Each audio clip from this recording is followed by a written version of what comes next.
Food அப்படின்னாலே நம்ம என்ன சொல்லுவோம், ஒரு எமோஷன் அப்படின்னு சொல்லுவோம். ஏன்னா நம்ம எவ்வளோ ஹாப்பியாக இருந்தாலும் சேடாக இருந்தாலும் எந்த சுச்சுவேஷனில் இருந்தாலும் நம்ம ஃபுட்டை தான் தேடி போவோம். ரொம்ப ஹாப்பியாக இருந்தாலும் நான் பார்ட்டி வைக்கிறேன், ட்ரீட் வைக்கிறேன்னு ஃபுட்டுக்கு போவோம்.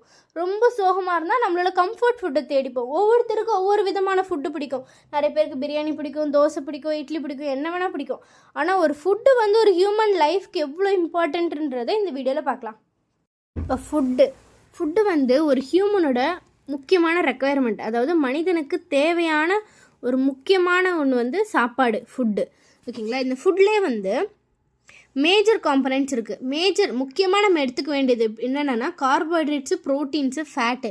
மைனர் குவான்டிட்டி நம்மளுக்கு என்னென்ன தேவைன்னா விட்டமின்ஸ் அண்ட் மினரல்ஸும் நம்மளுக்கு தேவை, ஆனால் கொஞ்சம் குவான்டிட்டி தான் தேவை. ரொம்ப தாகமாக இருக்கும் அப்படின்னா நம்ம என்ன பண்ணுவோம், நம்ம வந்து தண்ணி குடிப்போம். தண்ணி குடிக்கும்போது நம்ம உடம்பு வந்து ஹைட்ரேட் ஆகிக்கும். அந்த டீஹைட்ரேஷன்லாம் போயிட்டு ஹைட்ரேட் ஆகிக்கும், டேரெக்டாக போய் நம்மளுக்கு ஹைட்ரேட் கொடுக்கும்.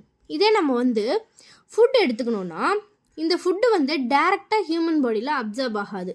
அப்போ என்ன பண்ணணும், இப்போ நம்ம ஒரு சாப்பாடு சாப்பிட்றோம், அது நம்ம ஸ்டொமக்கு போயிது, அங்கே வந்து அந்த காம்ப்ளெக்ஸாக இருக்க ஃபுட்டெல்லாம் வந்து சிம்பிளர் காம்பனன்ட்ஸாக வந்து கன்வெர்ட் ஆகும். ஸோ காம்ப்ளெக்ஸ் மெட்டீரியல்லாம் சிம்பிளாக கன்வெர்ட் ஆகிற இந்த ப்ராசஸ் பேர் தான் வந்து டைஜஷன். இந்த டைஜஷனை பண்ணுறதுக்கு ஹெல்ப்ஃபுல்லாக இருக்க ஆர்கன்ஸு, மற்ற கிளாண்ட்ஸ் பேர்லாம் மொத்தமாக சேர்த்தா டைஜஸ்டிவ் சிஸ்டம். டைஜஸ்டிவ் சிஸ்டமில் யார் இருப்பாங்கன்னா முக்கியமாக அலிமெண்ட்ரி கனாலும் அசோசியேட்டட் கிளாண்ட்ஸு. அலிமெண்ட்ரி கனாலில் யார் இருப்பா, கூட என்னென்ன கிளாண்ட்ஸ்னு ஒரு பார்ட்டாக பார்க்கலாம். ஃபஸ்ட்டு வந்து ஓரல் கேவிட்டி, மவுத்லேருந்து ஆரம்பிக்கும். ஃபஸ்ட்டு பார்ட் வந்து ஓரல் கேவிட்டி. நெக்ஸ்ட் வந்து ஈசோஃபேகஸ் வருது. அதுக்கப்புறம் ஈசோஃபேகஸ்லேருந்து ஸ்டொமக் போகுது. ஸ்டொமக்லேருந்து நம்மளுக்கு வந்து ஸ்மால் இன்டெஸ்டைன் வருது. அதுக்கப்புறம் அடுத்து வந்து லார்ஜ் இன்டெஸ்டைன் வரும். அப்புறமா வந்து ரெக்டம் வரும், கடைசியாக ஆனஸ் வரும். ஸோ ஒரு ஓரல் கேவிட்டிலேருந்து ஆனஸ் வரைக்கும் இருக்கிறது இது பேர் தான் அலிமெண்ட்ரி கெனால். இப்போ இது கூட என்னென்ன கிளாண்ட்ஸ் இருக்குது, இப்போ டைஜஷன் பண்ணோன்னா என்னென்ன கிளாண்ட் நம்மளுக்கு தேவை, சலைவரி கிளாண்ட்லேருந்து நம்மளுக்கு சலைவா தேவை. நெக்ஸ்ட் வந்து லிவர்லேருந்து பைல் தேவை நம்மளுக்கு டைஜஷன் ஆகிறதுக்கு. Next pancreas.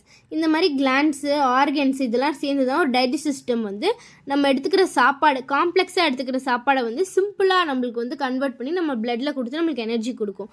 ஸோ ஒரு கிளாண்டு ஒரு ஆர்கன் பற்றி நம்ம நெக்ஸ்ட் வீடியோவில் பார்க்கலாம்.